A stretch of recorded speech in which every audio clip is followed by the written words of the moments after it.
ತಿಳಿಗನ್ನಡ ದ್ವಿತೀಯ ಭಾಷೆ ಕನ್ನಡ 10ನೆಯ ತರಗತಿ. ಈ ಕೆಳಗಿನ ಹೇಳಿಕೆಗೆ ಸಂದರ್ಭ ಸಹಿತ स्वारस्यವನ್ನು बरेयुವುದು. इसे हम आरसीयत एक्सट्रैक्ट्स भी कहते हैं. कन्नड़ा जबान दुअम मतन के हवाले से तशरी आसान उर्दू जबान में. तो ये हमारा जो क्वेश्चन है वो रोमन एदाद 8 से शुरू होता है और जीली सवाल जो है वो 29 से 29 से शुरू होता है. चलिए शुरू करते हैं हमारा पहला सवाल आरसी का. व्यवसाय इಲ್ಲದಿದ್ದರೆ देश आटवे ನಡೆಯದು. ये हमारा पहला है. व्यवसाय इಲ್ಲದಿದ್ದರೆ यानी काश्तकारी अगर न हो तो देशದ आट से मुराद यहाँ मुल्क चलना ನಡೆಯದು. तो ಹೇಳಿಕೆ देखिए तो क्या लिखेंगे सबसे पहले ಈ ವಾಕ್ಯವನ್ನು यानी क्या ऊपर वाला ಶ್ರೀ ಪಂಡಿತಾರಾಧ್ಯ ಶಿವಾಚಾರ್ಯ ಸ್ವಾಮಿಗಳು ಅವರ ವ್ಯಕ್ತಿತ್ವ ಪ್ರಬಂಧ ಸಂಕಲನದಿಂದ ಆರಿಸಲಾದ ಹಸಿ ಮಸಿ ಕೃಷಿ ಎಂಬ ಗದ್ಯ ಭಾಗದಿಂದ ಆಯ್ದುಕೊಳ್ಳಲಾಗಿದೆ. तो आपको पहले अदीब का नाम फिर उसके बाद में उसके किस किताब का जो अहम जो दीवान है या उसका कोई किताब है और उसके बाद में उस सबक का नाम. ये तीनों यहाँ पर लिखना जरूरी है. अगर नहीं है तो आप शायर का नाम अदीब का नाम और सबक का नाम ಆಯ್ದುಕೊಳ್ಳಲಾಗಿದೆ उससे इंतखाब किया गया है. दूसरा संदर्भ देखिए मतन ಕೃಷಿ ಮತ್ತು ರೈತನ ಮಹತ್ವವನ್ನು ವಿವರಿಸುವ ಸಂದರ್ಭದಲ್ಲಿ ಲೇಖಕರು ಈ ಮಾತನ್ನು ಹೇಳಿದ್ದಾರೆ. कौन कहा ये बात ने? ये अदीब ने कहा, इसको मुसन्निफ ने कहा इस बात को. कृषि ಮತ್ತು रैतना ये दोनों के काश्तकारी और किसान के अहमियत के वजाहत करते हुए ये बात उन्होंने कही. अब विवरण देखेंगे. हमारे उर्दू में विवरण बहुत कम होता है. यही 2-3 चीजें कहाँ से इंतखाब किया गया है यानी वो सबक का नाम, शायर कौन है, फिर उसके बाद में किससे कहा या कब कहा, इस तरह के बस इस पर. लेकिन यहाँ पर कन्नड़ा में थोड़ा सा विवरण आपको देना पड़ेगा. ಲೇಖಕರು ದೇಶದ ಪ್ರಗತಿಯಲ್ಲಿ ಹಸಿ ಮಸಿಗಿಂತ ಕೃಷಿಯ ಪಾತ್ರ ಹಿರಿಯದಾದದ್ದು ಎಂದು ಹೇಳಿದ್ದಾರೆ. तो विवरण में हम देखेंगे कि हसी मसी यानी यहाँ से असला और अदब से भी ज्यादा जो अहम रोल अदा करता है वो है कृषि काश्तकारी. ಒಕ್ಕಲಿಗ ಒಕ್ಕದಿದ್ದರೆ ಜಗವೆಲ್ಲ ಬಿಕ್ಕುವುದು. ये थॉट इससे पहले भी हमने कोट किया था 4 मार्च में. अगर काश्तकार काश्तकारी नहीं करेगा तो पूरी हमारी दुनिया भीख मांगेगी ಎಂಬ ಮಾತಿನಂತೆ ಕೃಷಿಕರು ಭೂಮಿಯನ್ನು ಉಳುವುದಿಲ್ಲ ಎಂದು ಸತ್ಯಾಗ್ರಹ ಮಾಡಿದರೆ ಎಲ್ಲರೂ ಭಿಕ್ಷುಕರಾಗುತ್ತೇವೆ. ಜಗತ್ತು ತೊಂದರೆಗೆ ಒಳಗಾಗುತ್ತದೆ. ವಿಜ್ಞಾನ ತಂತ್ರಜ್ಞಾನ ಎಷ್ಟೇ ಮುಂದುವರೆದರೂ ಆಹಾರವಿಲ್ಲದೆ ಬದುಕಲು ಅಸಾಧ್ಯ. अगर ये सत्याग्रह पर यानी स्ट्राइक पर हड़ताल पर चले गए तो बड़ा मुश्किल हो जाएगा. हम सारे लोग भिखारी बन जाएंगे. और दूसरा जितने भी साइंसी तरक्की टेक्नोलॉजी की तरक्की भी हो हम गिजाई अजनास जो है वो खेती से उगाते हैं न कि फैक्ट्रियों से. ಆದ್ದರಿಂದ ಕೃಷಿಕನೇ ಈ ನಾಡಿನ ಬೆನ್ನೆಲುಬು. वो हमारा देश का और रियासत का रीढ़ की हड्डी है ಬೆನ್ನೆಲುಬು. ಇಲ್ಲಿ ರೈತರ ಮತ್ತು ಕೃಷಿಯ ಮಹತ್ವವನ್ನು ಅರ್ಥಪೂರ್ಣವಾಗಿದೆ. इस जो ऊपर के बाला के जुमले में किसान और काश्तकारी की अहमियत बहुत ही बामानी है. तो इसके लिए भी 1 मार्क्स हमारा नीचे मुख्तस होता है. नेक्स्ट ನನ್ನ ಕಾಪಿ ಕೂಡ ತುಂಬಾ ಚೆನ್ನಾಗಿರುತ್ತದೆ. अच्छा तो ये ಹೇಳಿಕೆ तो ये इसको कहां से इंतखाब किया? देखो इंतखाब किया इसका यहाँ ಹೇಳಿಕೆ से मुराद बयान है स्टेटमेंट. ಈ ವಾಕ್ಯವನ್ನು ಡಾಕ್ಟರ್ ಗುರುರಾಜ್ ಕರಜ್ಗಿ ರವರ ಕರುಣಾಳ್ ಬಾ ಬೆಳಕೆ अंकन बरेदिरुवदिंद आरिಸಲಾಗಿದೆ. तो ये अंकन यानी कॉलमनिस्ट हैं. तो इन्होंने करुणाळु नाडु होने का शायद था वो बा ಬೆಳಕೆ अंकनदिंद ಆರಿಸಲಾಗಿದೆ. अब कापी देखिए कापी कप्पु गद्य पाठದಿಂದ ಆಯ್ದುಕೊಳ್ಳಲಾಗಿದೆ. तो ये कॉलमनिस्ट में उन्होंने वो लिख रहे थे पेपर में तो उसी में से एक ये उठाया गया है. अब संदर्भ देखिए मतन ಗುರುಗಳು ವಿದ್ಯಾರ್ಥಿಗಳಿಗೆ ಕಾಪಿ ಮಾಡಿ ಕೊಡುವ ಸಂದರ್ಭದಲ್ಲಿ ವಿದ್ಯಾರ್ಥಿಗಳಿಗೆ ಹೇಳಿದ ಮಾತು ಇದಾಗಿದೆ. तो इनके यहाँ स्टूडेंट्स आए थे ना मुलाकात करने के लिए वो ओल्ड स्टूडेंट्स. तो उस वक्त में इन्होंने कॉपी बनाकर जो दिया था उस वक्त में बात कही थी. नेक्स्ट विवರಣೆ. तो तफसील देखेंगे हमें. ಹಳೆಯ ವಿದ್ಯಾರ್ಥಿಗಳು ತಮ್ಮ ಹೆಡ್ ಮಾಸ್ತರರ ಮನೆಗೆ ಹೋದರು. ಅವರ ನಿವೃತ್ತಿಯಾಗಿ ಎಷ್ಟು ವರ್ಷಗಳಾದರೂ ವಿದ್ಯಾರ್ಥಿಗಳನ್ನು ನೋಡಿ ಸಂತೋಷಗೊಳ್ಳುತ್ತಾರೆ. ಹಳೆ ವಿದ್ಯಾರ್ಥಿ पुराने स्टूडेंट्स वो हेड मास्टर क्या है, रिटायरमेंट होकर कई साल गुजर चुके थे, ಎಷ್ಟೋ ವರ್ಷಗಳು.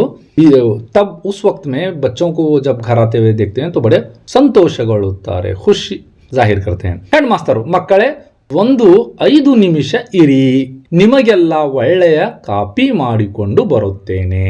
एक 5 मिनट रुको, मैं आपके लिए एक बेहतरीन कॉपी बना कर लाता हूँ. ನನ್ನ ಹೆಂಡತಿ ಹೋಗಿ ಕೆಲವು ವರ್ಷವಾಯಿತು. कहाँ ऊपर गई है क्या मैके गया मालूम नहीं, लेकिन वो कई सालों से नहीं आई. ಆದರೆ ನನ್ನ ಕಾಪಿ ಕೂಡ ತುಂಬಾ ಚೆನ್ನಾಗಿರುತ್ತದೆ. फिर भी मैं जो बनाता हूँ वो बहुत बेहतर रहती है ಎಂದು ಜೋರಾಗಿ ನಕ್ಕು ಅಡುಗೆ ಮನೆಗೆ ಹೋದರು. ಗುರುಗಳಿಗೆ ವಿದ್ಯಾರ್ಥಿಗಳ ಮೇಲೆ ಇದ್ದ ಪ್ರೀತಿ ಸುಂದರವಾಗಿ ಮೂಡಿ ಬಂದಿದೆ. गुरुಗಳಿಗೆ विद्यार्थियों ಮೇಲೆ यानी असातिज़ा, इस हेडमास्टर को अपने तलबा पर जो मोहब्बत है वो एक बड़े खूबसूरत अंदाज में यहाँ पर जाहिर होती है. नेक्स्ट क्वेश्चन हमारा, ಅಮ್ಮನ ಮಾತು ಸುಳ್ಳಾಗಲಾರದು. तो ಹೇಳಿಕೆ बयान कहाँ से उठाया, देखो प्रस्तुत ಈ ಸಾಲನ್ನು ರಸ ಋಷಿ ಕುವೆಂಪು ಅವರು, देखो रस ऋषि इनका ಲಕಬ್ है, ಬರೆದ ನನ್ನ ಗೋಪಾಲ ಎಂಬ ನಾಟಕದಿಂದ ಆಯ್ದುಕೊಳ್ಳಲಾಗಿದೆ. ಆಕರ ಗ್ರಂಥ ನನ್ನ ಗೋಪಾಲ. आकर ग्रंथ से मुराद यहाँ पर किताब, तसनीफ. तो सबक का नाम नन्ना गोपाल. अब संदर्भ देखिए मतन, ಗೋಪಾಲ ಕಾಡಿನ ದಾರಿಯಲ್ಲಿ ಬರುವಾಗ ಅಮ್ಮ ಹೇಳಿದ ಮಾತನ್ನು ನೆನಪಿಸಿಕೊಳ್ಳುವ ಸಂದರ್ಭದಲ್ಲಿ ಈ ಮಾತು ಬಂದಿದೆ. देखो गोपालन काडिन दारियली बरुवाग, तो उन्होंने कहा था कि अगर तुझे खौफ हो तो तेरा भाई जंगल में रहता है, वही को बुला. हाँ, तो वो बात उसे याद आ गई, लेकिन देखता है कि वो बुलाने 2-3 मरतबा बुलाने पर भी वो नहीं आ रहा है. तब वो कहता है कि अम्मन मातु सुಳ್ಳಾಗ ಲಾರದು. अब विवरण देखेंगे हम. वजाहत, ಗೋಪಾಲ ಶಾಲೆ ಮುಗಿಸಿ ಮನೆಗೆ ಕಾಡಿನ ದಾರಿಯಲ್ಲಿ ಬರುವಾಗ ಅಮ್ಮ ಹೇಳಿದಂತೆ ನನ್ನ ಅನ್ನ ಬನದ ಗೋಪಾಲನನ್ನು ಕರೆಯುತ್ತೇನೆ. तो उसे खौफ महसूस हुआ, तो बनद गोपाल को इनका भैया, उनकी अम्मी बोल रही भैया, लेकिन वो कौन है, कृष्ण है. ಆಗ ಅವನು ಕಾಣದಿದ್ದರೂ ಅವನ ಮಾತುಗಳು ಕೇಳಿಸುತ್ತವೆ. ಆಗ ಗೋಪಾಲನಿಗೆ ಅಮ್ಮ ಹೇಳಿದ ಮಾತು ನೆನಪಾಗಿ ಅಮ್ಮನ ಮಾತು ಸುಳ್ಳಾಗಲಾರದು ಎಂದು ಅಂದುಕೊಳ್ಳುತ್ತಾನೆ. वो नजर नहीं आता फिर भी लेकिन उसकी आवाजें सुनाई देते हैं जंगल में. ಗೋಪಾಲನಿಗೆ ತಾಯಿಯ ಮಾತಿನ ಮೇಲಿದ್ದ ನಂಬಿಕೆ ಮೆಚ್ಚುವಂತದ್ದಾಗಿದೆ.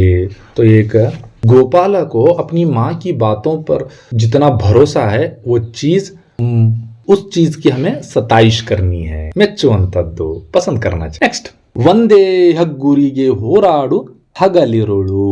ಬಯಾನ್ देखिए, स्टेटमेंट ಹೇಳಿಕೆ.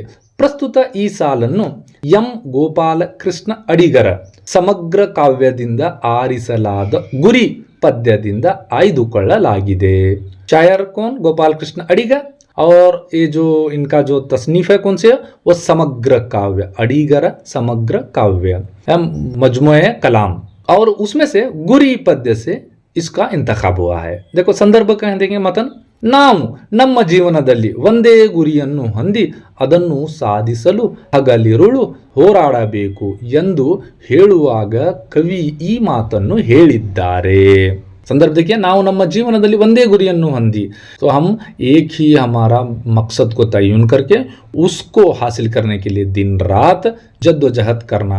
उस वक्त में ये बात कही गई है. किसके जरिए से, शायर के जरिए से. अब विवरण है. ಒಂದು ಬಾಣಕ್ಕೆ ಒಂದೇ ಗುರಿ, ಒಂದು ದೇಹಕ್ಕೆ ಒಂದೇ ಆತ್ಮ ಇರುವಂತೆ ನಮ್ಮ ಜೀವನದಲ್ಲಿ ಒಂದೇ ಗುರಿಯನ್ನು ಇಟ್ಟುಕೊಂಡು ಅದನ್ನು ಸಾಧಿಸಲು ಹಗಲಿರುಳು ಹೋರಾಡಬೇಕು. इसके ऊपर की जो बातें हैं विवरण में देखिए, ಒಂದು ಬಾಣಕ್ಕೆ एक तीर के लिए एक ही निशान और एक जिस्म के लिए एक ही रूह, उसी तरह हमारी जिंदगी के लिए एक अजीम मकसद का तयन करके उसके हुसूल के लिए हमें क्या करना चाहिए, दिन रात जद्दोजहद करनी चाहिए.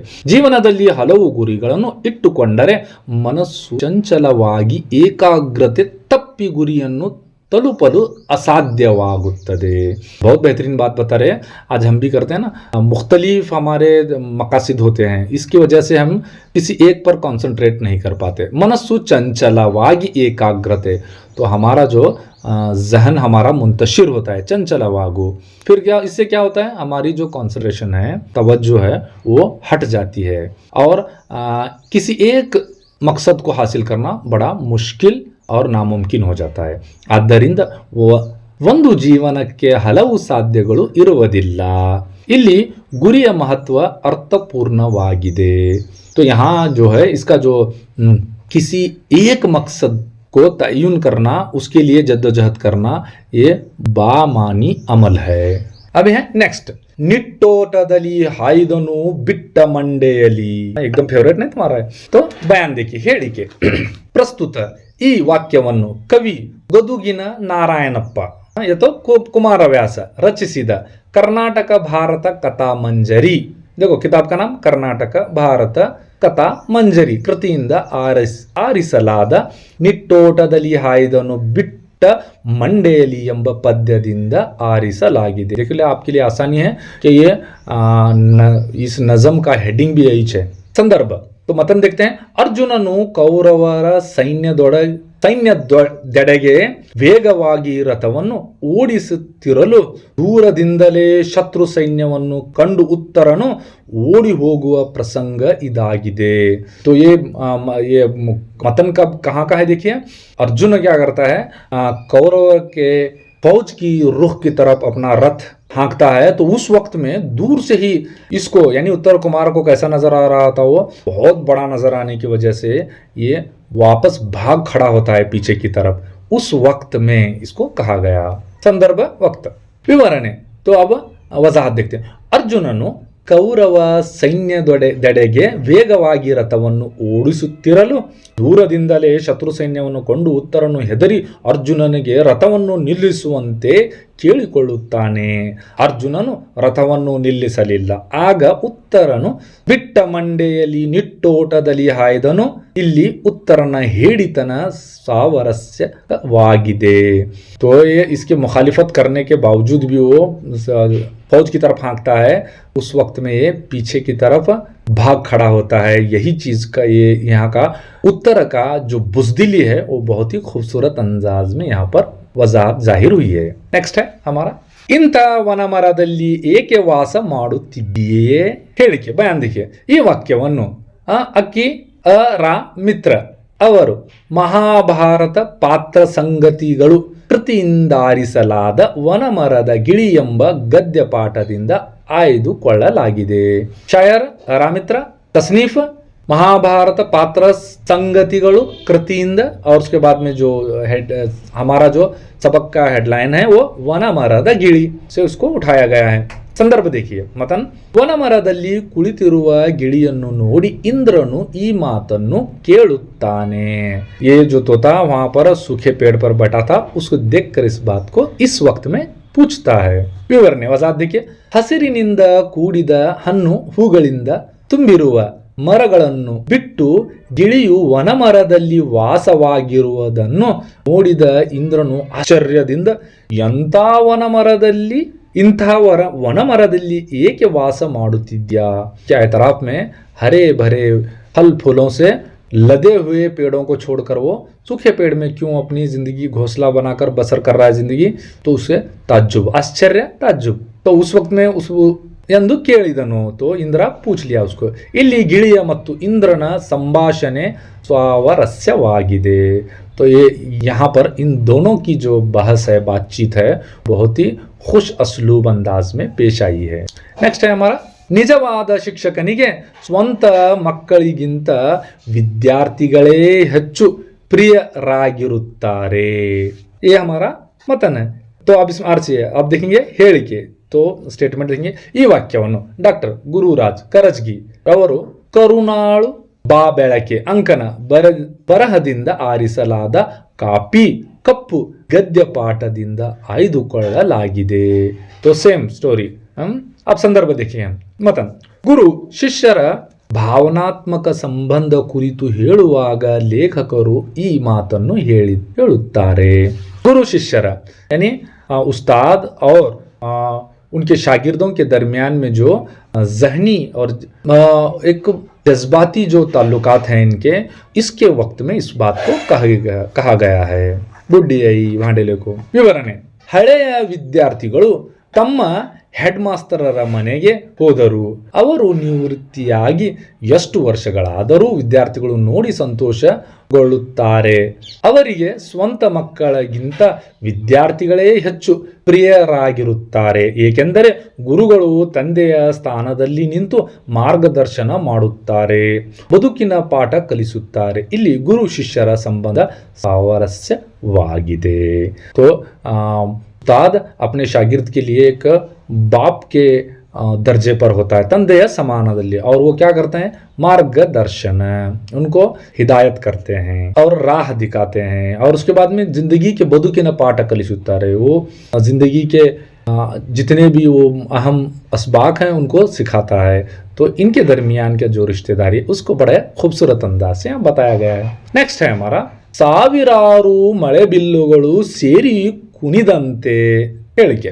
ಪ್ರಸ್ತುತ ಈ ಸಾಲನ್ನು ರಸಋಷಿ ಕುವೆಂಪು ಅವರ ಬರೆದ ನನ್ನ ಗೋಪಾಲ ಎಂಬ ನಾಟಕದಿಂದ ಆಯ್ದುಕೊಳ್ಳಲಾಗಿದೆ. ಆಕರ ಗ್ರಂಥ ನನ್ನ ಗೋಪಾಲ, सेम जैसे कि अभी बताए थे, हम बार बार ये दोहरा रहे हैं.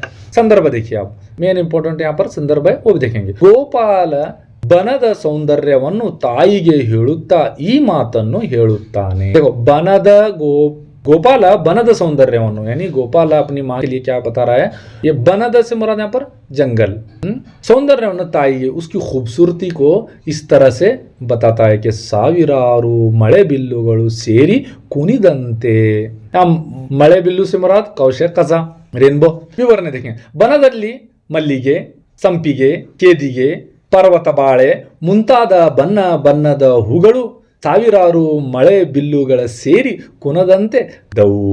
यहाँ पर जंगल में फूल कौन कौन से हैं, मल्लिगे हैं, सिंपिगे है, केदिगे है, और उसके बाद में पर्वत बाड़े. ये फूल कैसे नगर पूरे रंग बिरंगे हैं, और कैसा लग रहा है, वो कौसे कजा की तरह नजर आ रहे. ಹಕ್ಕಿಗಳ ಇಂಪಾದ ಗಾನ, ತಂಗಾಳಿ, सूर्यನ ಹೊಂಬೆಳಕು, ಹಕ್ಕಿಗಳ ಇಂಪಾದ ಗಾನ. सुबह सुबह आप देखते होंगे कि ये परिंदों की जो चहचहाट है कितनी अच्छी लगती है. ತಂಗಾಳಿ, तन्नने गाड़ी, ತಂಗಾಳಿ एक ठंडी सी हवा गर्मी में. सूर्यನ ಹೊಂಬೆಳಕು, ಹೊಂಬೆಳಕು यहाँ से, और सूरज की जो सुबह की जो तुलु होने के बाद में शुआएं हैं वो. ಹಸುರಾದ ಚಿಗುರು, ಹುಲ್ಲಿನ ಮೇಲೆ ಕೋಟ್ಯಾಂತರ ಹಿಮಮಣಿಗಳು ಮಿರುಗುವ ಲೀಲೆ ನೋಡಿದರೆ, ನೀನೊಬ್ಬಳು ಜೊತೆಗಿದ್ದರೆ ಆ ಬನವೇ ಸೊಗಸು ಎಂದು ಗೋಪಾಲನು ತಾಯಿಗೆ ಹೇಳುತ್ತಾನೆ. तो और देखो कितनी खूबसूरत अंदाज से इसको जाहिर कर रहा है. हसीराद चिगुरु, वो हरा सब्ज कोंपल अभी फुटता हुआ घास के मैदान में, वहां पर घास के मैदान में हिममणिಗಳು, हिमामणिಗಳು से मुराद वहां पर ड्यूज जो है, सुबह सुबह की जो ड्यू पड़े रहते हैं, शबनम, वो कैसा लगता है सूरज की रोशनी को, एकदम से चमकदार. और लीले नोड़ीदरे, वो ये सारी चीज़ों को, कुदरत को देखने के बाद अगर तुम भी अगर वहाँ हो, माँ से कहता है, तो ये बड़ा ಸೊಗಸು ಎಂದು ಗೋಪಾಲ ತಾಯಿಗೆ ಹೇಳುತ್ತಾನೆ. बड़ा अच्छा लगता है. ಇಲ್ಲಿ ಪ್ರಕೃತಿಯ ವರ್ಣನೆ ಸುಂದರವಾಗಿದೆ. प्रकृतिय वर्णने यहाँ पर जो फितरत की, सुबह सुबह की या तो फितरत की, जो कुदरत की, जंगल की जो खूबसूरती को बड़े ही दिलकश अंदाज में बताया गया है. नेक्स्ट, ಎಲ್ಲದರೆದರಗಳು ತುಂಬ ಸವಿಚೈತ್ರವು ಹೇಳಿಕೆ. देखिए ಈ ಸಾಲನ್ನು ಬಸವರಾಜ್ ಸಬರದ್ ಅವರ ಸಿಸಿಪಸರ ಮತ್ತು ಕವನ ಸಂಕಲನದಿಂದ ಆರಿಸಲಾದ ಸವಿಚೈತ್ರ ಪದ್ಯದಿಂದ ಆಯ್ದುಕೊಳ್ಳಲಾಗಿದೆ. इसमें सविचैत्र यहाँ पर भी है, वही हेडिंग है उसका, ಬಸವರಾಜ ಸಬರದ್ है. ಸಂದರ್ಭ देंगे. ಚೈತ್ರದಲ್ಲಾಗುವ ಬದಲಾವಣೆಯನ್ನು ಕುರಿತು ಕವಿ ಈ ಮಾತನ್ನು ಹೇಳಿದ್ದಾರೆ. ಚೈತ್ರ ಮಾಸ यानी मार्च और अप्रैल के दरमियान में जो आता है उसे चैत्र मास, यानी ये फूल खिलने का मौसम भी होता है, स्प्रिंग जिसे कहते हैं अंग्रेजी में. रब्बिल सानी गालिबन विवरण देखेंगे. ಯುಗಾದಿಯು ಹೊಸ ವರ್ಷದಂದು ಬೇವು ಬೆಲ್ಲ ಸವಿದು ಬರಲಿರುವ ಸುಖ ದುಃಖಗಳನ್ನು ಸಮಾನವಾಗಿ ಸ್ವೀಕರಿಸುವ ಸಂಕಲ್ಪ ಮಾಡುತ್ತಾರೆ. अब युगादि से मुराद यहाँ पर युगादि कैलेंडर का नया साल की शुरुआत है. तो इस वक्त में क्या है, बेऊ बेल्ला, ये दो चीजें ये सिंबॉलिक हैं. बेऊ से मुराद यहाँ पर नीम है, बेल्ला से मिठास है, गुड़. तो ये दोनों चीजें किसके लिए सिंबलाइज्ड हैं. बेऊ से मुराद यहाँ पर हमारे आने वाले रोड़े रुकावटें दुख हैं, और उसके बाद में सुख से मुराद यहाँ पर बेल्ला है. तो ये दोनों चीज़ों को हम क्या करें, जिंदगी में हमें इन चीज़ों को अपनाएं क्योंकि ये लाजिम है. ಹಿಂದಿನ ಕಹಿ ನೆನಪುಗಳನ್ನೆಲ್ಲ ತಿಕ್ಕಿ ಕೊಳೆ ತೆಗೆದಂತೆ ಅವೆಲ್ಲವನ್ನು ಮರೆತು ಬೆಲ್ಲದ ಸವಿಯನ್ನು ಸವಿದಂತೆ ಚೈತ್ರ ಮಾಸವು ಎಲ್ಲರ ಮನಸ್ಸಿನಲ್ಲಿಯೂ ಸಿಹಿ ಭಾವನೆಗಳನ್ನು ಮೂಡಿಸಿ ಎಲ್ಲರೆದರಗಳು ತುಂಬಿ ಸವಿಚೈತ್ರ ಉಂಟು ಮಾಡಿದೆ. ಇಲ್ಲಿ ಯುಗಾದಿಯ ಸೊಬಗು ಸುಂದರವಾಗಿ ಮೂಡಿ ಬಂದಿದೆ. तो यहाँ पर क्या ಹಿಂದಿನ ಕಹಿ जो हमारे तल्ख तजुर्बे हैं, पीछे के जो कुछ भी हो गुजरा है, ऊपर नीचे हुई है, इन सारे तल्ख तजुर्बों को हमें तिक्की ಕೊಳೆಯನ್ನು जिस तरह से हम नहाते वक्त में या तो कपड़े धोते वक्त में घिसर धोते हैं उस तरह से धो देना चाहिए. और ಬೆಲ್ಲದ ಸವಿಯನ್ನು सविदंते और जो मिठास, जो पहले जो क्या है बेल्ल से मुराद यहाँ पर मिठास और खुशियाँ, तो इस तरह से हमारे दिलों में जहनों में ये चीज़ें जाहिर होना चाहिए. ಇಲ್ಲಿ ಯುಗಾದಿಯ ಸೊಬಗು सुंदरವಾಗಿ ಮೂಡಿ ಬಂದಿದೆ. तो ये युगादि जो नया दिन, नया साल जो है, नया साल का पहला दिन एक बेहतरीन अंदाज में जाहिर हुआ है. नेक्स्ट हम देखेंगे भाव ತಂದಾನು ಬಣ್ಣದ ಸೀರೆ. एकदम तुम्हारा अच्छा लगता है, फेवरेट तुम्हारे लिए. ಹೇಳಿಕೆ ಈ ಪ್ರಸ್ತುತ ಸಾಲನ್ನು ಮತಿ ಘಟಕ ಕೃಷ್ಣಮೂರ್ತಿ ಯವರು ಸಂಪಾದಿಸಿದ ಜನಪದ ಸಾಹಿತ್ಯ ಭಂಡಾರ ಕೃತಿಯಿಂದ ಆರಿಸಲಾದ ಮೂಡಲ್ ಕುನ್ಗಲ್ ಕೆರೆ ಜನಪದ ಗೀತೆಯಿಂದ ಆಯ್ದುಕೊಳ್ಳಲಾಗಿದೆ. ಕೊನೆನೆ मतिघट कृष्णमूर्ति या तो यम कृष्णमूर्ति के इकट्ठा करता, इन्होंने ये जो तालीफ किया है कौन से किसे जनपद नज़मों का, उससे इसको उठाया गया. और ये हेडिंग जो है हमारा आपके सामने है. अब संदर्भ देखिए.